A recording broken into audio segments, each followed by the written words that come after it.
अंबरनाथमधून आहे। अंबरनाथच्या प्राचीन शिवमंदिरात भाविकांचं खड्ड्यांनी स्वागत होत आहे। अंबरनाथमधील तब्बल 1000 वर्ष जुन्या प्राचीन शिवमंदिर परिसराचा कायापालट करण्यासाठी राज्य सरकारने कोट्यवधी रुपये मंजूर केलेत।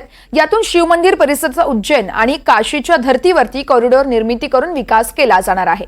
याच कामाचं देखील सध्या प्रगतीपथावर असतानाच आता दुसरीकडे शिवमंदिराच्या प्रवेशद्वारासमोरच रस्त्यावर मोठमोठे खड्डे पडलेत।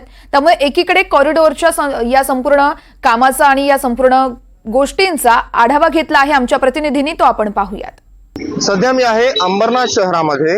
माझ्या या बाजूला आपण पाहिलं तर अंबरनाथ शहराचं वैभव असलेलं प्राचीन शिवमंदिर आहे आणि या शिवमंदिराच्या प्रवेशद्वारावर हे मोठमोठे खड्डे पडलेले आहेत। तसं पाहिलं तर अंबरनाथच्या शिवमंदिर परिसराच्या विकासासाठी राज्य सरकारनं कोट्यवधी रुपयांचा निधी मंजूर केलाय। या निधीतून शिवमंदिर परिसराचा विकास केला जाणार आहे, कॉरिडॉर तयार केला जाणार आहे। मात्र याच कॉरिडॉरच्या तोंडावर अशा पद्धतीने खड्डे पडलेत।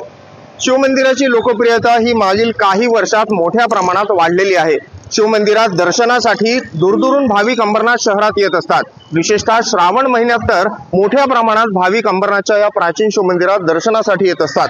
मात्र या दर्शनासाठी आलेल्या भाविकांचं स्वागत अशा पद्धतीने खड्ड्यांनी होणार असेल तर ही मोठी शोकांतिकाच म्हणावी लागेल।